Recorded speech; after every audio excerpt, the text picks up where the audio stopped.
Mila Jasmine, actuellement en Thaïlande, en froid avec son fiancé Mujdat, vient d'avoir la peur de sa vie.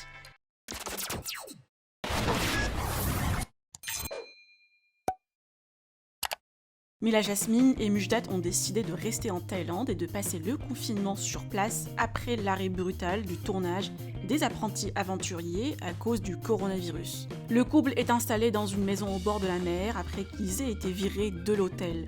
Mila Jasmine vient de se confier sur la nuit horrible qu'elle vient de vivre et qu'elle a eu la peur de sa vie. La candidate a annoncé qu'avec son compagnon sont toujours en froid depuis hier soir. Je vous laisse avec son incroyable histoire. Vous pouvez partager vos avis en commentaire et n'oubliez pas de liker et de vous abonner à la chaîne. Veille et tout, je lui dis mais qu'est-ce que tu fais? Il me dit ouais, je vais dans la cuisine, je vais chercher de l'eau fraîche. Bon, jusqu'ici tout va bien. Sauf que le mec en fait il remonte pas tout de suite. Mais moi il est 4h30 donc je me rendors. Genre logique. Bref, il arrive à quasiment 5h du matin, il allume la lumière et tout. Déjà je me dis c'est quel genre de respect du sommeil et tout. Je me dis mais qu'est-ce qui se passe? Là je vois le mec il est en panique, il est pas bien. Il me dit ouais j'entends des bruits trop bizarres dans la maison, j'entends des bruits chelous. Je lui dis mais qu'est-ce que tu me racontes? Et puis moi je suis vraiment dans les vapes, genre j'ai la tête dans le cul quoi. Et il me dit oui il y a des bruits bizarres en bas, genre on n'est pas tout seul et tout. Non mais imaginez, à 5h du matin, genre et moi encore une fois mon esprit il est pas encore réveillé. Et faut savoir un truc aussi, surtout le plus important, c'est que moi je suis quelqu'un, je crois vraiment aux esprits. Ça veut dire que je crois en Dieu, je crois aux esprits. Je vais pas rentrer dans les détails parce qu'après, voilà. Mais je suis quelqu'un, genre, je crois vraiment aux esprits. Et Mujdat, c'est pas qu'il y croit pas, il y croit, mais bon, voilà quoi, il y prête pas plus attention que ça. Et c'est vraiment la dernière personne au monde qui va me faire une blague là-dessus. C'est quand même quelqu'un avec qui je dors, je vis, enfin, j'ai confiance en lui. Donc il m'a jamais fait ce type de blague, vous voyez ce que je veux dire? Donc quand il me sort un truc comme ça, j'y crois, mais en fait, j'y crois pas à 2%, j'y crois genre à 1000%. Donc encore les gens qui croient pas aux esprits, qui croient pas aux histoires, aux légendes, aux trucs qu'on peut raconter au Maroc quand on est en vacances. Vous voyez le genre d'histoire. Eh, moi je suis une personne, je vous dis la vérité, j'y crois. Genre, je peux pas vous dire pourquoi j'y crois, mais j'y crois. Je sais que ça existe et tout. Après, chacun ses croyances, mais moi j'y crois, ok? Bref, de là, il me dit descends avec moi, habille-toi. Il fait 34 degrés, donc je peux vous expliquer. Enfin voilà, autant vous dire que je suis habillée en toute petite tenue, si ce n'est même pas habillée. Donc là, je dis wow, wow, wow, mais attends, s'il y a des bruits en bas et tout, genre, pourquoi tu vas aller en bas? Moi, je suis le genre de personne, je reste dans l'endroit safe, dans la seule pièce safe de la maison. Si tu entends des bruits en bas, tu ne vas surtout pas en bas. Moi, je suis pas le genre de personne qui va venir combattre les esprits à 4h du matin. Au contraire, je suis plutôt le genre de personne qui va essayer de prier, d'éloigner le truc. Enfin, je sais pas comment vous expliquer, mais genre je vais pas descendre quoi. Et en plus de ça, je voyais qu'il flippait tellement que je me suis dit ah ouais non mais en plus ça veut dire que s'il y a vraiment un truc en bas, je peux pas compter sur lui. Bref, il me dit habille-toi. Puis moi je suis là en mode mais pourquoi tu veux descendre en bas et tout. Et encore une fois, tout ça, enfin là je vous raconte, mais ça se passe genre en une minute, avec mon cerveau qui est pas vraiment tout à fait réveillé. De là, il me dit, t'as entendu? Et effectivement, je commence à entendre un bruit en bas. Je me dis, ouais, c'est trop bizarre et tout. Et il me dit, vas-y, je descends. Et moi, je commence à lui dire, bah non, oh. Maintenant que tu m'as dit ça, genre, vas-y, attends-moi. Donc là, je me précipite, je prends n'importe quoi, un t-shirt et tout. Encore une fois, la tête dans le cul. Bref, je lui dis, mais attends-moi, genre. Non, mais imaginez, le mec, il vous dit ça et il commence à vous laisser toute seule. Genre, tu vas où là? Bref, le mec, je commence à le suivre et tout. Je vois, il est loin devant moi. Et là, c'est pas... Je le vois, hein. Et c'est pas dans la cuisine, au loin, j'entends un putain de bruit, j'entends un verre qui s'éclate par terre. Non mais de ma vie entière, jamais c'est arrivé ça. C'est-à-dire que oui, il m'est arrivé des histoires trop bizarres. Que même si je vous racontais, genre vous, vas-y, vous auriez trop peur.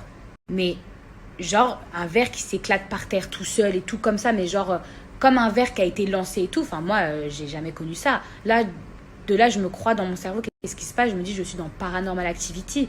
Et en plus de ça, on m'a toujours raconté, enfin, j'ai toujours vu, surtout dans des films, dans des documentaires, que tout se passait dans la cuisine. Vous voyez ce que je veux dire? Et là, dans ma tête, je me dis, mais je suis tombée sur quoi? C'est quel genre d'esprit démoniaque qui est pas content à un point où il a une force?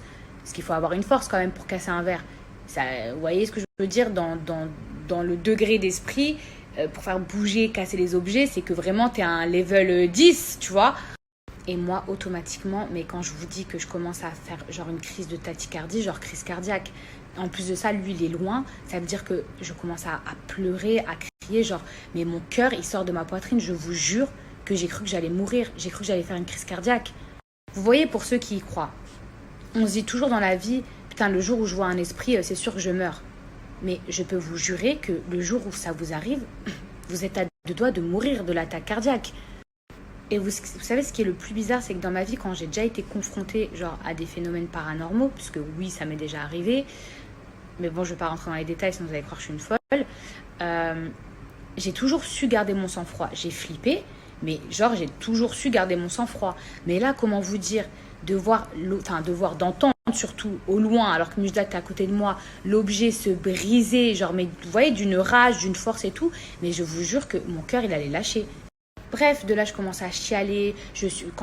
Franchement, je vous dis la vérité. Et encore une fois, dans le contexte où il est 5h du matin, où vous venez de vous habiller, vous comprenez rien à ce qui se passe. C'est quand même la personne avec qui vous vivez et tout. Genre, donc, je commence à trembler. Genre, je suis pas bien, mais à un point où je vous jure, j'ai cru que j'allais. Ça y est, on m'avait perdu, les gars. Je vous dis la vérité.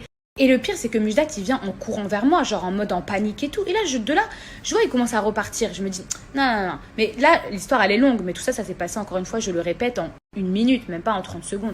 De là, je me dis, vas-y, attends. Mila, t'es quelqu'un de rationnel, même si tu crois aux esprits et tout, forcément, vas-y. Déjà, essaie de savoir si...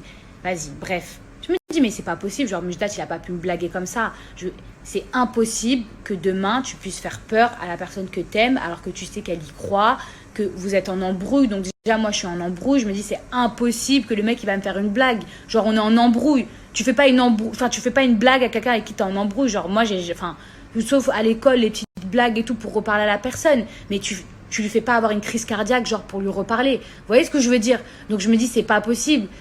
Muj, c'est pas le genre de personne qui va me faire une blague là-dessus. Il sait que j'y crois, il sait que même j'entends un bruit, je me pisse dessus. Genre, il sait que vraiment, j'y crois. Donc, c'est impossible qu'il puisse me faire une blague comme ça. Et là, c'est pas, le mec, je trouve trop bizarre. Je reviens vers lui et tout. Je vois, il tient son téléphone. Je vois 3 têtes, là, au loin. Je crois que c'était 2 ou 3 têtes. Dans son téléphone, en live. Non, mais là, je me dis, c'est une blague. Genre, mais la vie de ma mère que je voulais tout casser. Je me dis, mais ce gros connard de ses morts, c'est impossible qu'il m'ait fait une blague comme ça. Ah, mais je vous jure que quand j'ai réalisé ce qui était en train de se passer, je voulais le tuer. Je voulais qu'il y ait un esprit qui vienne là et qui le pousse. Je vous jure. Et puis même, moi, je suis quelqu'un dans mes croyances. Genre, je rigole pas avec les trucs comme ça. Je rigole pas avec les esprits. Je rigole pas. Genre, c'est pas drôle.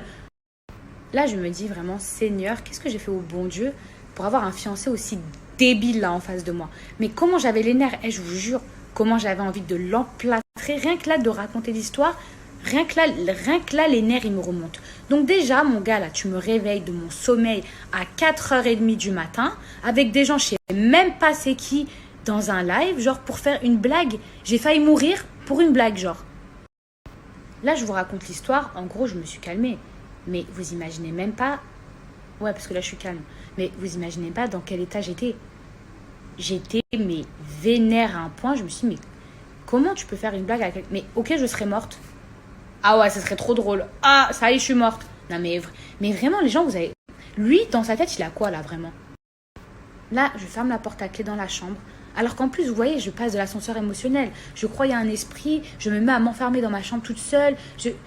En vrai, il y a ma tête qui me dit encore, mais attends, genre, quelque part, je flippe, mais d'un autre côté, vous voyez, il y a le sentiment de je suis vénère qui prend le dessus et tout. Il me dit, viens, allez, je veux te parler.